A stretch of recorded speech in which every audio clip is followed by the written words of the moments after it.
My dear friend and author of Easy Gluten Free, Helen, is joining me today to make a delicious salad. I love your food. It's so humble and it's always very fresh and light. Well, everyone loves this salad. This is the one that flies off the platter when I have a barbecue or a dinner party. Yep. So I thought it's a great one to share with everyone because it works as a complete meal because it's got, you know, your hearty protein, it's got all your veggies in it, you get that crunch, and you've got that beautiful creamy honey yogurt blanket on the bottom. Oh, sounds good already. Yes. So to get started, Jazzy, I might get you to shred the cabbage and the onion, and I'm going to start with the dressing. So can I just get you to pass the extra virgin olive oil? Absolutely.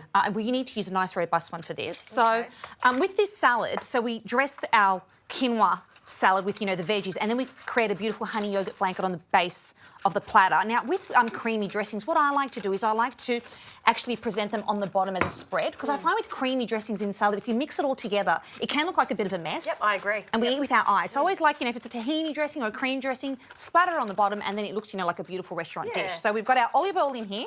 Now, to that I'm going to add some mustard. And juice of 1 lemon. I cook with lemon a lot. It's just really zesty and adds a lot of brightness and freshness to your food. And, you know, with your Greek heritage, you love all of these ingredients. Yogurt, olive oil, lemon. It's a crucial part. Well, extra virgin olive oil and lemon are kind of like the cornerstone of Greek cooking. Exactly. So we use it a lot. Yes. And, you know, we want our food to be real, like, acidic and punchy and have a lot of flavour in there. And this one's great because it's got a lot of textures because you've got the crunch from the nuts, from the shredded cabbage, and you've got that fluffiness from the quinoa. Yeah. Your main focus is gluten-free recipes, but these are just delicious salads. You don't have to focus on taking something out and substituting it. Absolutely just not. making it delicious for everybody. Yeah, that's right. And quinoa's fantastic. It's really a key staple ingredient in a gluten-free pantry. You can use it in a seed, in salad. You can use it pressed as a flake for crumbing and for porridge. And you can also use it as a flour format, like for baking. So quinoa's probably one of the most essential ingredients in a gluten-free kitchen, I'd say. I use it very regularly. And I think there's a lot of people out there, because it is now readily available, that are using quinoa, but not as a substitute, but just to have instead of rice or instead of pasta. It's got a really nice nutty flavour. I know I always have it on standby. And it's much more nourishing. It's more nutrient dense because it's a complete protein. You've got all your 9 essential amino acids in there. So it keeps you fuller for longer. So, you know, if you're looking for a replacement as opposed to using a starchy pasta or rice or couscous, quinoa's a fantastic alternative. So we've pre-cooked our quinoa. How have you cooked yours? Okay, that's ready to go in. So with quinoa, what you need to remember is just this ratio. So for 1 cup of quinoa, 2 cups of water. It's really simple. So you simmer it for 10 minutes. We've already pre-cooked ours. Now, it's really important to wash the quinoa first. Give it a good rinse before you simmer it because it has a bitter coating called saponin. And that bitter coating, it's there to repel insects, actually. So you need to give it a good rinse. Now, in the past, I have forgotten to rinse my quinoa and you can definitely taste the difference. Great. So make sure you rinse it. So that goes straight into our salad. You can throw in that cabbage, Justine. Oh, look at the colours. It's beautiful. We'll shred that onion as well. And now we'll get onto our herbs. So I've got some coriander and parsley today. So we're just going to roughly chop that. It doesn't need to be too fine. So we just roughly chop that and we throw it in. So we've got a lot of vibrant greens in this salad, like I said. So give that a really rough chop.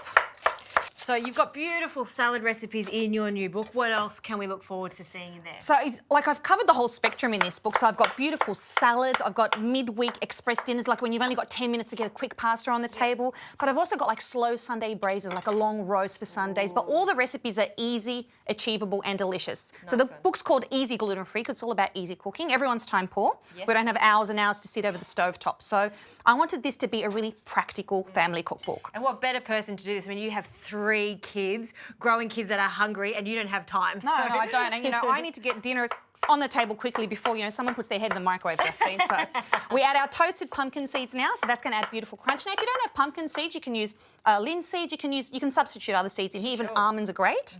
And we've got our toasted pine nuts. They go straight in.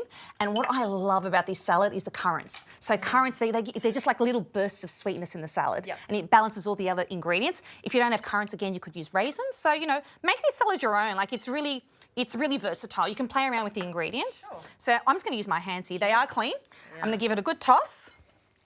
And then the next stage, we've already got that salad dressed. The next stage is to make our honey yogurt blanket. This looks really fancy, so your friend's going to be really impressed with this, but it's super simple. Now, if you have a dairy allergy, you can use a coconut yogurt. That's totally fine. I'm using a dairy yogurt.